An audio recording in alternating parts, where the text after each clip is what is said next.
저희들이 지난 월요일부터 이제 수요일까지는 그 초점이 이제 제자들에게 있었습니다. 제자들, 이제 예수님을 따르는 그 제자들, 거기에 좀 초점을 맞추어서 우리가 좀 말씀을 생각을 했습니다. 그래서 우리가 첫째 날은 이제 제자들 중에 특별히 우리가 베드로에게 예고하시는 그 주님의 말씀을 우리가 기억하면서 이제 넘어지지 않는 그 제자는 없다.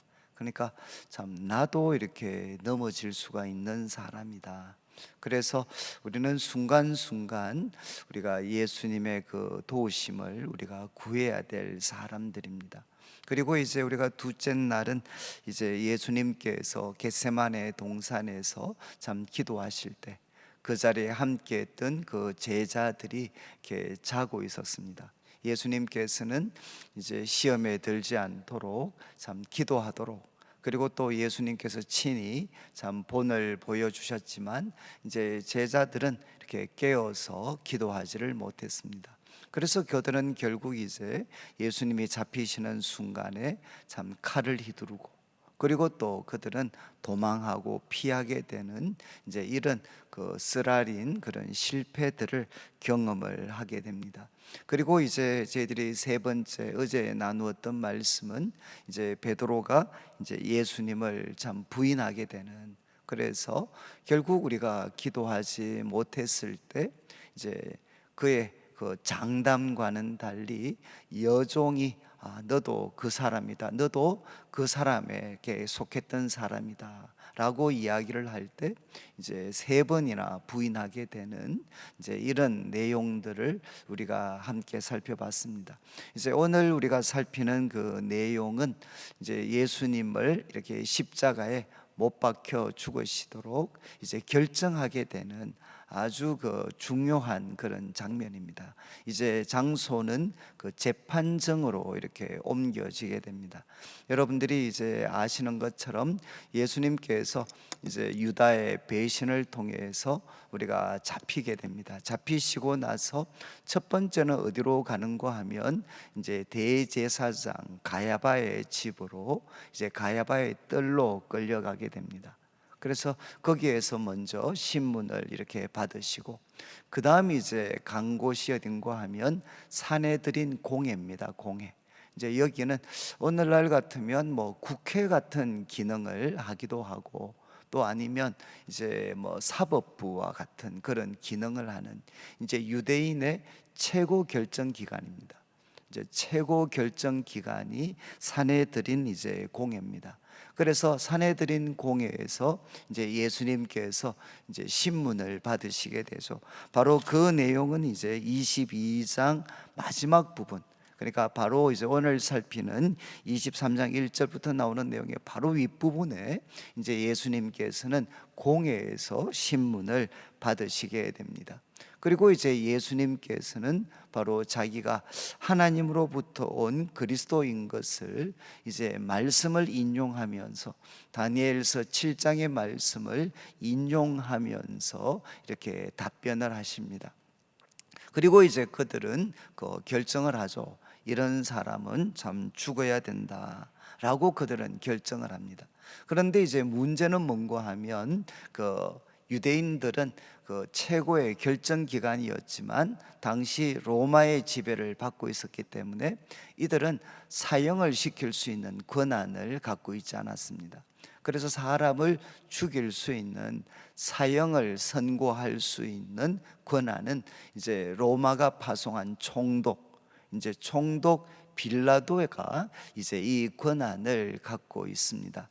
그래서 오늘 우리가 살피는 23장 1절부터 이제 25절까지는 이제 최고 결정 기관이죠. 죽음을, 사형을 언도할 수 있는 그 최고의 결정권을 가졌던 빌라도의 이제 법정, 빌라도의 법정에서 이렇게 일어나는 일입니다. 이제 여기서 예수님께서 십자가에 못 박혀 죽으시는 것이 결정이 나게 됩니다. 어떻게 이제 이런 일들이 일어났는가? 분명한 것은 이제 예수님께서 참 무죄다, 정말 그는 죽임을 당할 만한 죄를 범한 것이 없다 라는 것을 분명히 이제 결정권자였던 그 빌라도는 알고 있었습니다.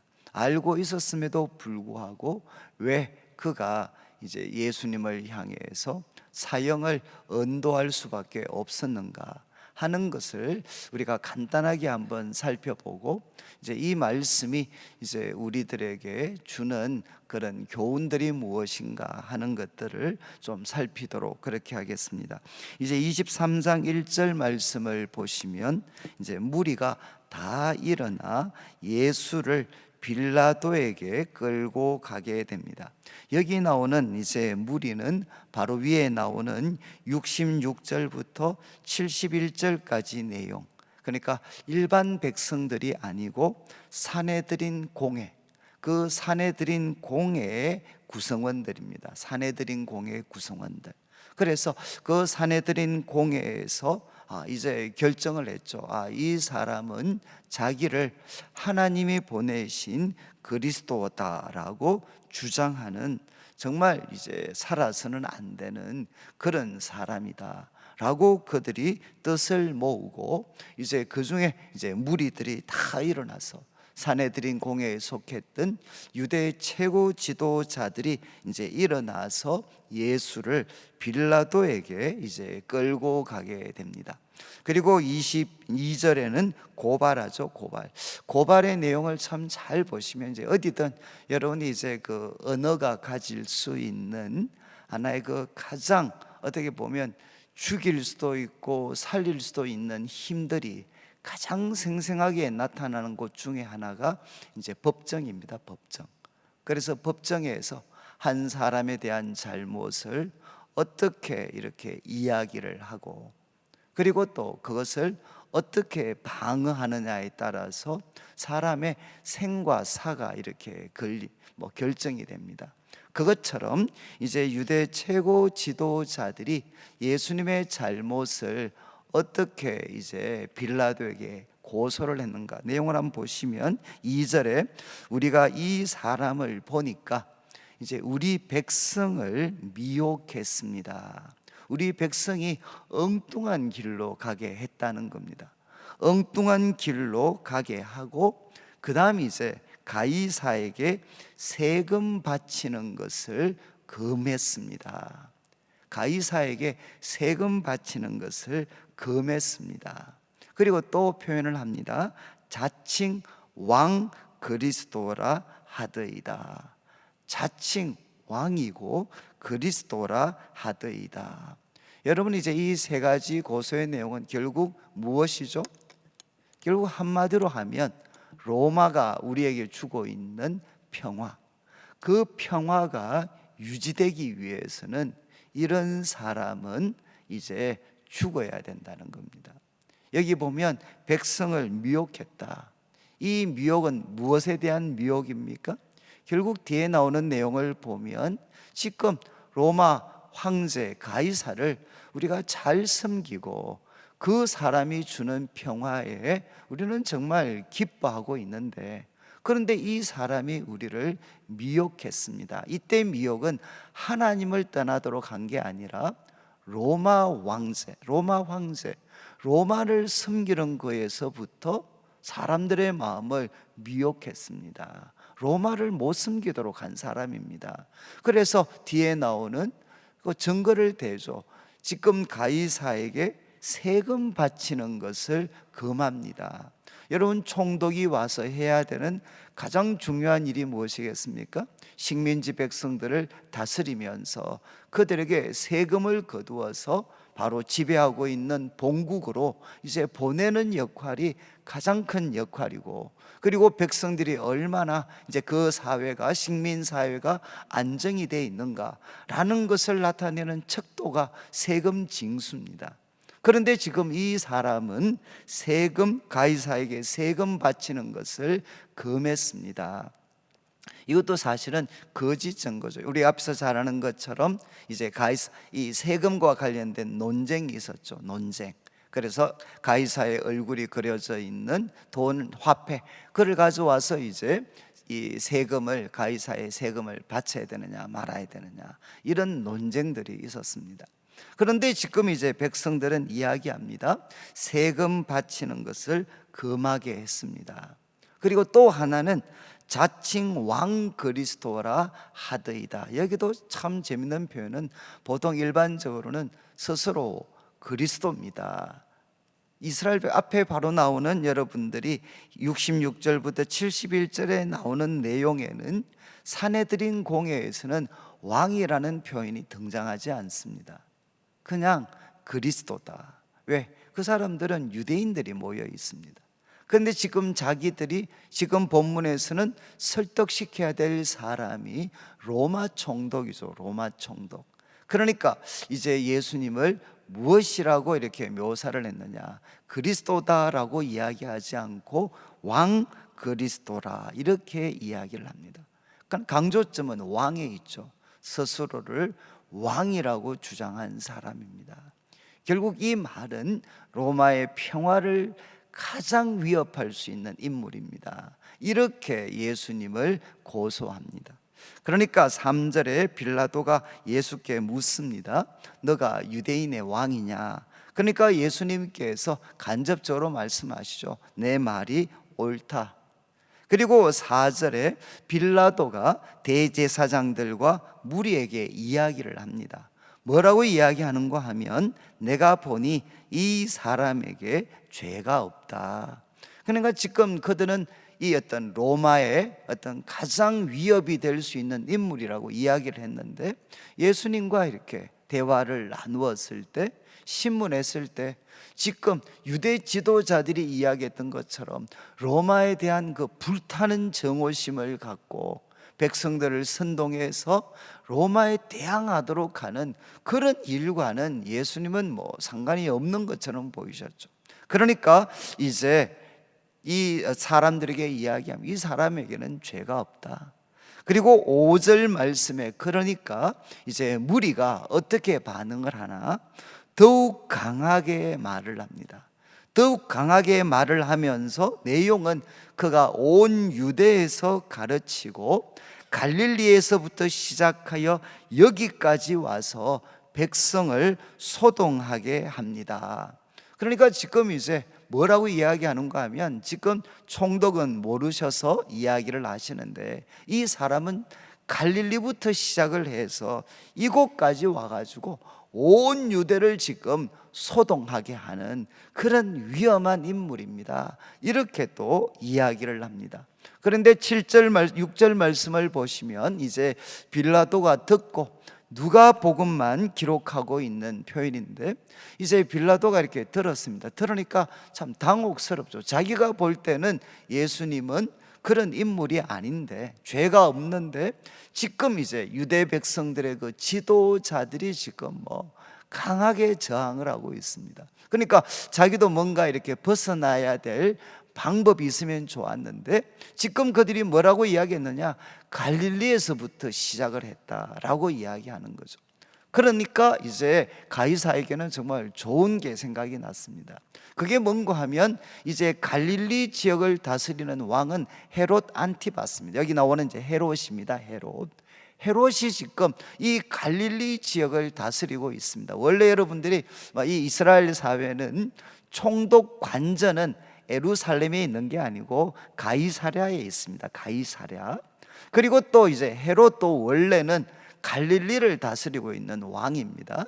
그런데 왜 지금 예루살렘에 왔느냐?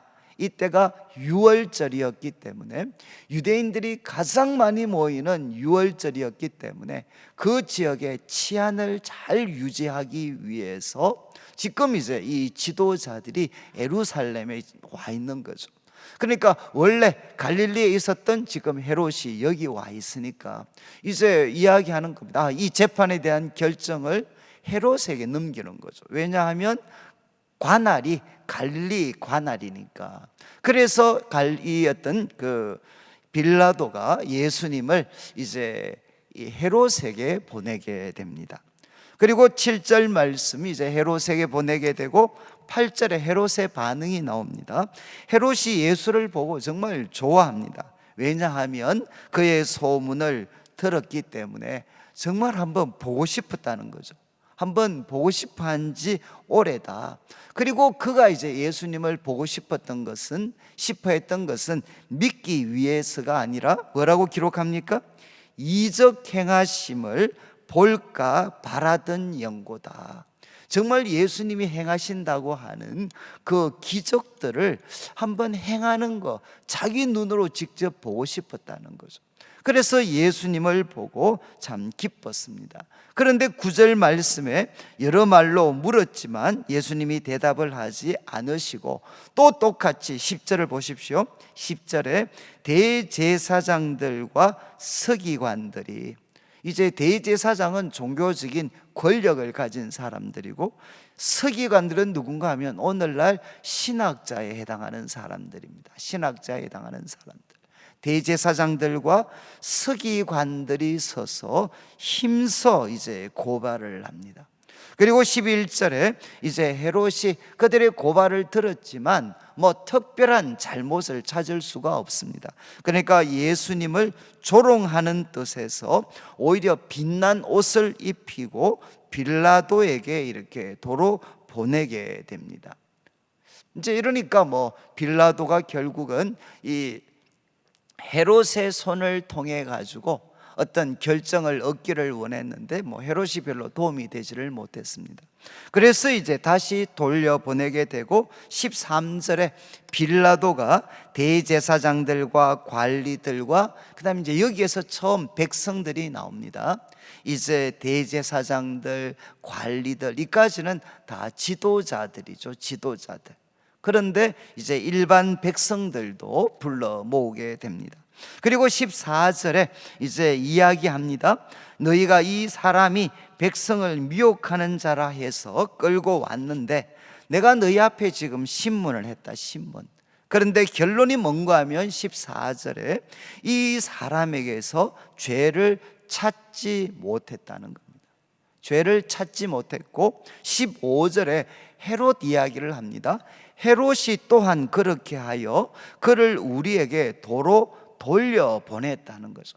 헤롯이 봤을 때 분명한, 유대인이었던 헤롯이 봤을 때 분명한 잘못이 있었다면 그가 어떤 조치를 취했을 텐데 헤롯도 그냥 돌려보냈다는 겁니다.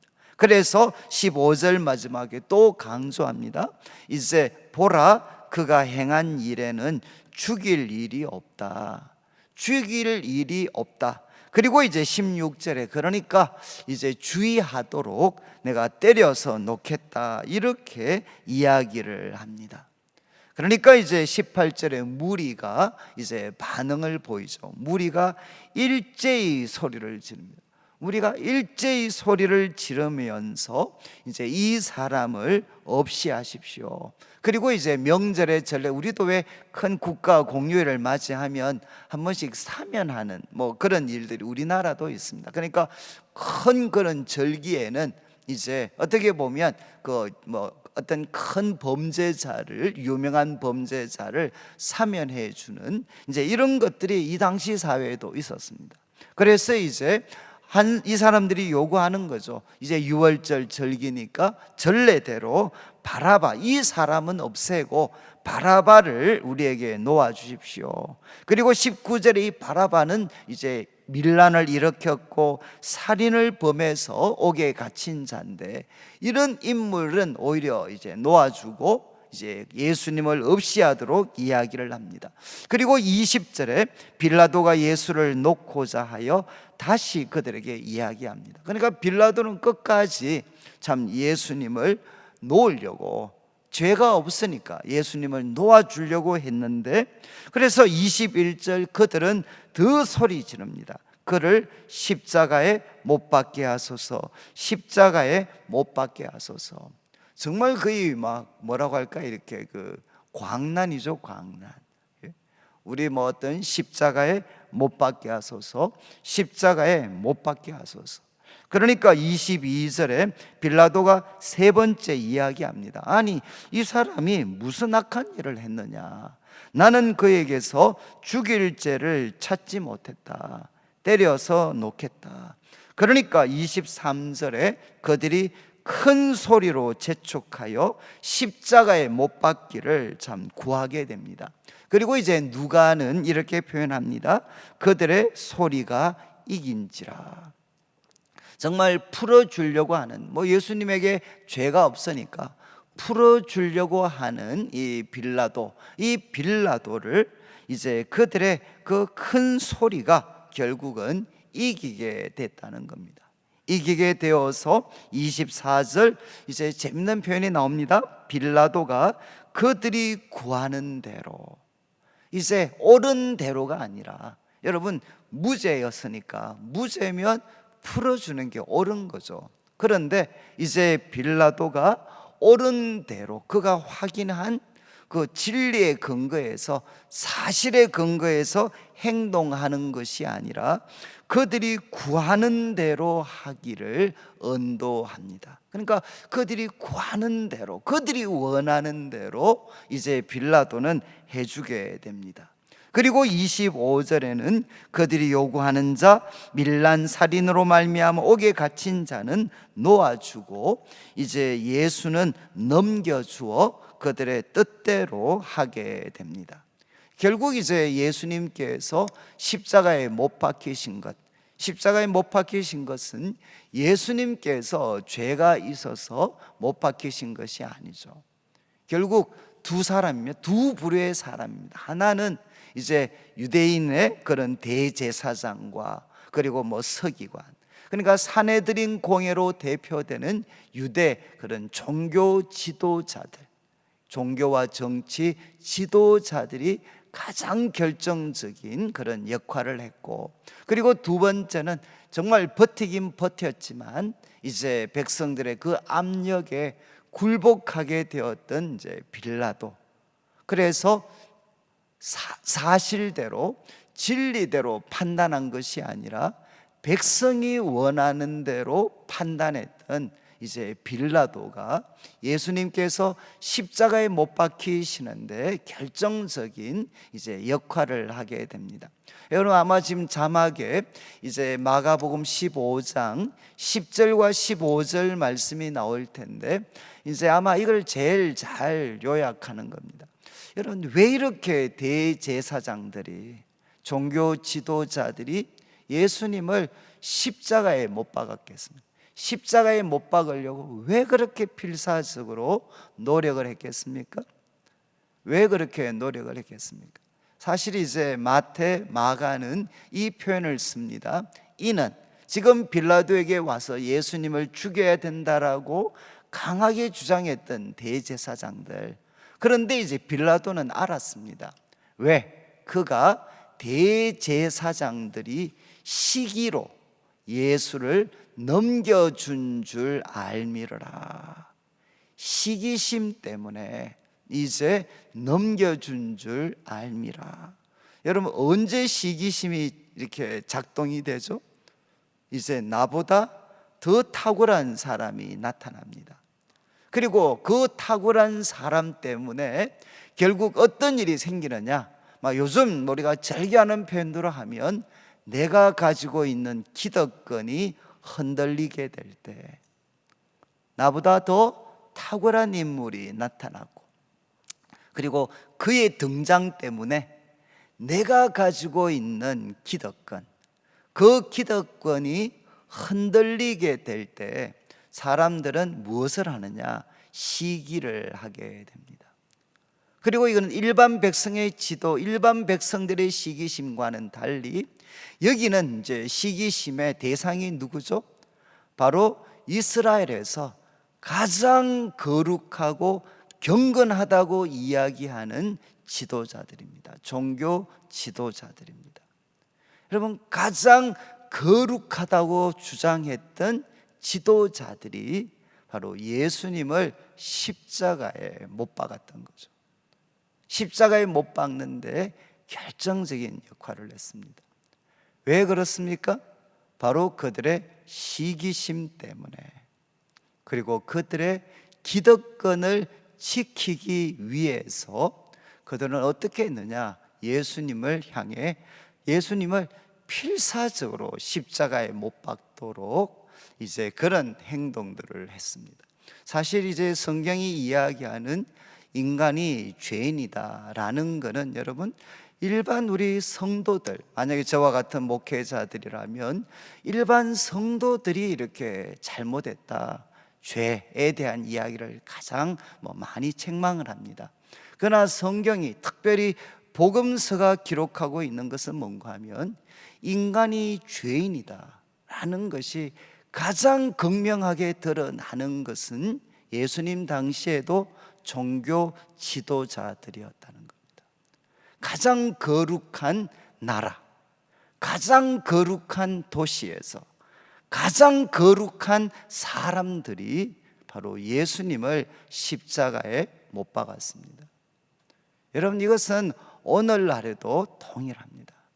여러분, 일반 백성들이 소위 말해서 죄를 범하는 것은 극단적으로 말씀을 드리면 종교 지도자들이 범하는 죄와 탐심과 시기심에 비하면 그것은 세 발의 피입니다. 세 발의 피. 왜 그러냐? 바로 그곳에는 수많은 이권과 권력들이 그 속에 담겨져 있습니다. 그래서 이거를 가장 생생하게 나타내는 예수님의 비유가 뭔가 하면, 여러분 이제 예수님께서 성전을 정결하게 하시는 그 사건을 전후해서 이런 비유를 드셨죠. 한 주인이 포도원, 이제 멀리 가면서 포도원을 농부들에게 맡겼다. 농부들에게 맡겼는데 어떻게 했습니까? 그래서 이제 세를 받으려고 보냈는데 그 종을 때리고, 그리고 또 종을 보냈는데 그 다음에 상처를 내고 나중에는 죽이고, 그래서 이제는 마지막 하나 남은 아들을 보냈습니다. 아들을 보냈을 때 이들이 뭐라고 이야기했느냐? 야, 저 아들 이제 없애면 이 밭은 영원히 우리들의 것이다. 이렇게 해서 그 아들을 죽였다는 거죠. 그리고 어떤 일이 그들에게 일어나겠느냐, 이렇게 예수님이 물으십니다. 여러분, 이게 무엇이죠? 결국은 여러분, 이것은 이 기득권이라는 것은 지금 장면에서는 예수님을 향한 거지만 이 속에 가장 담겨져 있는 어떤 그들의 시기심은, 기득권은 누구를 향해 지키려고 하는 거냐? 하나님을 향해 지키려고 하는 거죠. 하나님이 주신 건데, 그래서 하나님의 소유인데, 그래서 하나님을 향해 정당한 세를 드려야 되는데, 그런데 이것을 내 것으로 삼는 겁니다. 여러분, 저는 이제 우리 한국 교회가 성도들이 회개해야 되는 거 말할 필요 없죠. 그렇지만 그거는 지극히 일부분입니다. 한국 교회가 사느냐 못 사느냐는 저와 같은 목회자들, 그리고 우리 장로님들, 그리고 그들이 모여있는 소위 여러 많은 조직들, 여러분, 과연 그곳이 정말 이렇게 하나님의 통제 속에 들어갈 수 있는, 어떻게 보면 불가능해 보이는 일들이 이 시대 가운데 혹시라도 일어나면 교회는 살 수가 있습니다. 그러나 성도들이 하나님을 떠난 것과는 비교할 수 없을 정도로 지도자들이 탐욕과 권력에 취해져 있습니다. 여러분, 저는 이제 자꾸 우리 목회자들이나 앞선 사람들이 성도들 보고 회개해야 된다, 이거는 어떻게 보면 여러분, 지금 성도님들은 대부분 다 회개하십니다. 누가 회개하지 않느냐? 지도자들이 회개하지 않는 거죠. 지도자들이. 여러분, 하나님이 맡겨주신 것, 처음에는 하나님이 맡겨주신 약물이라고 겸손하게 최선을 다해서 섬긴다고 이야기하다가 어느 순간부터는 바로 자기의 소유로 삼아버리는 이런 일들이 지금 이제 우리 한국 교회 가운데는 정말 편만해져 있습니다. 여러분, 이것은 우리들의 이야기가 아니라 믿지 않는 세상 사람들이 볼 때 여러분, 교회와 목회자들의 관계를 어떻게 생각합니까? 성경이 이야기하는 선한 목자와 그런 종의, 선한 목자와 양의 아름다운 관계로 봅니까? 아니면 여러분, 정말 이제 목회자는 마치 사장과 같고, 성도들은 거기에서 일하는 직원이나 아니면 때로는 고객 같은, 이런 도대체 밖에 사람들이 볼 때 교회는 어떤 공동체라고 이야기를 하겠습니까? 여러분, 예수님을 죽였던, 십자가에 못 박았던 사람들은 일반 백성들이 아닙니다. 여러분, 바로 가장 거룩한 나라, 가장 거룩한 도시, 그리고 그곳에서 가장 거룩하고 가장 거룩한 일을 한다는 사람들이 바로 예수님을 십자가에 못 박았습니다. 여러분, 이 일은 오늘날에도 끊임없이 반복이 됩니다. 그리고 한 구절만 더 보면, 우리 15절도 한번 비추어 주시면, 빌라도는 결국 어떻게 되느냐, 무리에게 만족을 주기 위해서, 한마디로 요약한 겁니다. 무리에게 만족을 주기 위해서, 하나님을 기쁘시게 하는 것이 아니라 무리에게 만족을 주기 위해서 바라바는 놓아주고 예수님은 십자가에 못 박히게 넘겨주게 됩니다. 오늘 이 새벽에 같이 저희들이 기도할 때, 여러분 참 이제 저는 어떤 우리 성도님들도 참, 제가 이 목회자로서 참 이렇게 일반 평신도로 주님을 알아가고, 저 같으면 청년 시절에 주님을 알아가고, 참 이럴 때는 너무 행복한 시간입니다. 그런데 교회에서도 이제 믿음을 인정받아서 때로는 여러 가지 직책과 책임을 맡게 되어서, 때로는 이제 우리 성도님들 같으면 장로님, 권사님이 되시고, 저와 같은 사람들은 목회자가 될 때, 이것이 정말 얼마나 위험한 길인가, 이게 정말 얼마나 위험한 길인가. 여러분, 일반 성도들이 가지는 시기심은 어떻게 보면 그냥 그것은 참 얼마든지 우리가 그냥 좀 다 이해할 수 있어요. 그런데 정말 무서운 시기심은 지도자들 속에 있습니다. 여러분, 과연 교회가, 우리가 이것을 극복한다면 참 교회는 세상의 빛이 되겠지만, 그러나 제가 볼 때는 이것을 극복하는 것은 참 쉽지 않습니다. 지도자들 속에 뿌리 박혀져 있는 그 기득권 때문에 결국은 한 사람을 죽이려고 했던, 가장 거룩한 분을 죽이려고 했던 그 기득권에 대한 집착, 그리고 이제 하나님이 맡기신 것을 자기 사유화하는, 그래서 저도 지금 그런 자리에 들어가고 있는지 모르겠어요. 그런 자리로. 그래서 참 제가 마음이 요즘 편하지가 않습니다. 여러분, 과연 우리 모두가 함께 이것을 넘어설 수가 있을까? 여러분, 목사님 참 변했습니다. 노예 다니더니만 변했습니다. 총회 다니더니만 변했습니다. 장로님, 총회 다니더니만, 노예 다니더니만 변했습니다. 점점 하나님을 향한 사랑, 성도들을 향한 순수한 사랑은 없어지고 정치판으로 휘말려 가는 이런 어떤 일들이 이제는 저한테도 얼마든지 일어날 수 있고, 과연 이런 파고들을 우리가 넘어설 수가 있을 건가? 저는 여러분, 예수님을 죽였던 사람은 여러분 악인들이 아닙니다.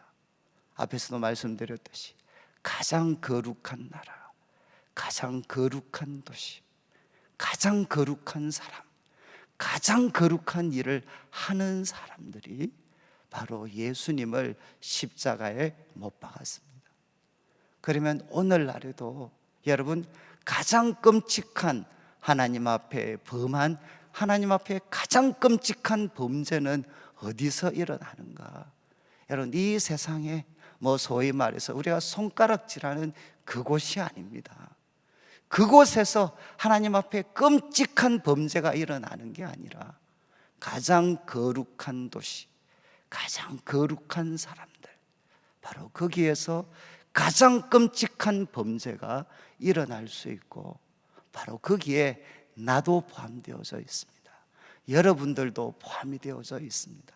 그래서 우리 한국교회 성도들이 여러분 바로 남들이 이야기하는 그런 도덕적인 범죄, 그러나 그 가장 중심에 있는 이 끔찍한 시기와 사람들을 만족시키려고 하는 이 욕망들을, 이 압력들을 우리 성도들이 정말 십자가를 바라보며 성령의 도우심을 통해 극복해서 모르겠습니다. 다시 한번 한국 사회 가운데, 한국 교회 가운데 십자가의 밝은 빛이 드러나고 성령께서 우리 가운데 찾아오시고 교회가 이 세상과는 다른 하나님이 다스리시는 공동체, 예수님이 다스리시는 공동체가 되기를 주님의 이름으로 축원합니다.